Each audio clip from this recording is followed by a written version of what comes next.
안녕하세요. 똑똑한 노후TV의 제임스입니다. 최근에 국회 연금개혁특별위원회 산하 민간자문위원회가 국민연금제도 개혁 방안으로 두 가지의 안을 제시했습니다. 과연 어떠한 내용인지 자세히 분석해 보도록 하겠습니다. 국민연금제도 개혁 방안의 제1안은 현행 9%인 보험료율을 13%로 인상하고 소득 대체율을 올해 기준 42.5%를 50%까지 올리는 방안을 제시했습니다. 이는 더 내는 만큼 받는 돈도 늘리자는 취지의 소득 부장론입니다. 제2안은 소득 대체율은 40%로 유지하고 보험료율만 15%로 높이는 재정 안정화론이라고 할 수 있습니다. 기금 고갈 시점을 원래의 2055년에서 1안은 2062년까지 7년 연장, 2안은 2071년까지 16년 정도 연장된다는 분석이지만 두 가지 안 모두 기금 고갈은 불가피하다는 지적이 나오기도 합니다. 이처럼 민간자문위원회는 모수개혁을 우선 추진해야 한다는 분명한 입장을 밝혔으나 조규홍 보건복지부 장관은 국회 민간자문위원회에서 제시한 방향과 보건복지부의 종합운영계획에서 말한 개혁 방안이 상당 부분 합치된다면서도 모수개혁과 구조개혁을 같이 가지 않으면 고갈 시기만 7에서 16년 연장하는 거기 때문에 결국 5년 후에 또 다른 문제에 봉착하게 될 것이라고 말했습니다. 이는 보험료율 조정에 따른 여론 반발을 우려한 정부와 정치권의 입장을 대변한 것으로 보입니다. 연금개혁의 공이 국회로 넘어간 가운데 연금특별위원회가 제시한 두 가지 방안이 향후의 논의 과정에서 가이드라인이 될 것으로 보입니다. 국민연금개혁특별위원회에 따르면 김연명, 김용하 공동자문위원장은 이런 내용의 연금제도 조정 방안이 담긴 한국형 노후소득보장 그랜드 플랜 수립을 위한 정책과제 최종 보고서를 지난 16일 열린 연금투기 전체 회의에 보고하였습니다. 이번 보고서는 2기 자문위원회가 지난 5월부터 10월까지 14차례에 걸쳐 논의한 결과라고 할 수 있습니다. 지난해 11월부터 올해 3월까지 활동한 1기 민간자문위는 지난해 11월 출범해 올해 3월까지 활동을 했지만 별다른 결론을 내리지 못한 채 빈손으로 임기를 마무리한 데 반해 제2기 민간자문위는 어느 정도 발전한 개혁안을 들고 나왔는데 얼마나 효과가 있을지에 대해서는 아직도 의견이 엇갈리고 있습니다. 최종 보고서는 국민연금 소득보장 강화 방안과 재정 안정화 방안 두 가지가 담겼습니다.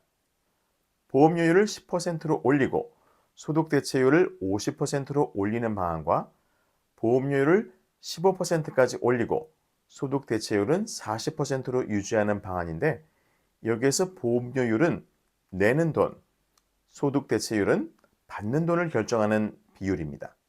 어떤 방안을 택하든 보험료율은 13% 이상으로 올라가게 되어 있어서 국민연금 가입자에게는 상당한 부담으로 다가올 것이며 특히 직장 가입자가 아닌 경우에는 본인이 13%를 다 내야 하기 때문에 큰 파장이 예상이 됩니다.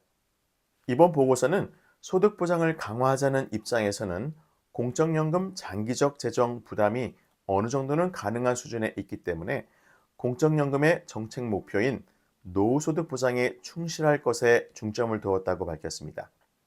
또한 재정 안정을 중요시하는 입장에서 국민연금의 재정 불안정을 감안한다면 보험료율이 최소 12%에서 15%로 인상이 필요하다는 점을 강조했다고 설명했습니다. 이번 자문위원회 보고서는 구조개혁의 큰 틀에 저해되지 않는 선에서 모수개혁 우선 추진으로 연금개혁의 지속적 동력을 확보해야 한다고 강조하였습니다. 구조개혁은 국민연금뿐만 아니라 기초연금, 퇴직연금 간의 관계를 재설정하고 특수직역연금 통합 등을 동시에 다루고 있습니다.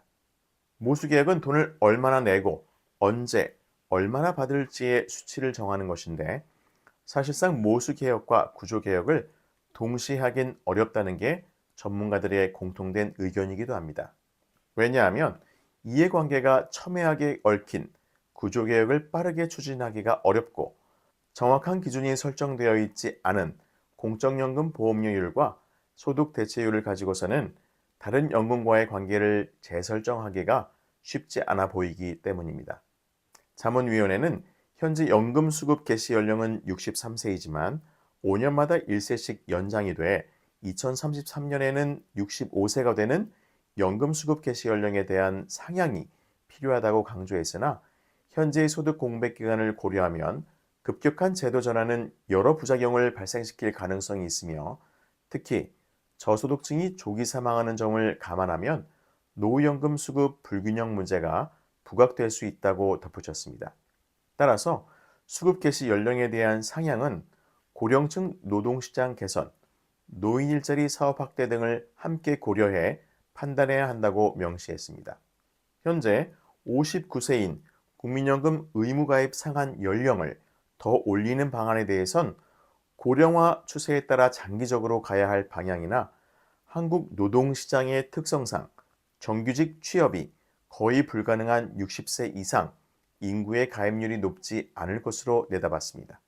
아울러 저소득 노인이 대거 국민연금 가입자로 편입이 돼 국민연금 A값이 하락함으로써 전체 연금액이 하락할 가능성에 대한 논란이 있다고도 말했습니다. 국민연금 A값이란 전체 가입자의 3년간 월 평균 소득을 말합니다. 국민연금 급여액은 전체 가입자의 3년간 월 평균 소득과 가입자 본인의 월 평균 소득을 기준으로 산출하는데 저소득자가 국민연금에 대거 가입하면 전체 가입자의 평균 소득이 낮아져 평균 소득 이상인 가입자들이 소득에 비해 적은 연금을 받게 된다는 심각한 결과를 야기할 수 있습니다. 연금자문위원회가 연금개혁안을 두 가지로 좁히면서 정부의 맹탕 개혁안으로 한풀 꺾인 연금개혁 동력이 되살아날지가 의문이기는 합니다. 정부는 지난달 27일 보험료율과 소득 대체율에 대한 구체적인 조정 방안 없이 개혁 방향성만을 담은 제5차 국민연금 종합운영계획안을 발표했다가 많은 질타를 받기도 했습니다. 정부 개혁안이 발표된 만큼 연금개혁의 공은 일단 국회로 넘어갔습니다. 내년 5월까지 활동기간을 연장한 국민특별위원회는 향후 공론화위원회를 구성해 노동자와 경영계, 지역가입자 등과 대국민 대상 의견 수렴을 진행할 예정입니다. 여야는 일안과 이안에 대해 택일하기보단 절충점을 찾을 가능성이 큽니다. 제가 예상하기로는 정부가 구조개혁이 없는 모수 개혁안에 부정적인 입장을 드러낸 만큼 앞으로 내년 5월 이후에는 다양한 방법을 모색하여 두 마리 토끼를 다 잡으려는 노력이 진행될 것으로 보입니다. 모쪼록 국민들이 납득할 수 있고 어르신들이 만족할 만한 결과가 나오기를 기대해 보면서 다음번에는 조금 더 기분 좋은 소식으로 만나 뵙겠습니다. 국민 모두가 행복한 대한민국이 되길 바라면서 오늘의 영상을 마치겠습니다. 지금까지 함께해 주신 여러분께 감사를 드리면서 좋아요, 구독, 알림 설정을 통해서 더 좋은 콘텐츠를 받아보시기를 바랍니다. 감사합니다.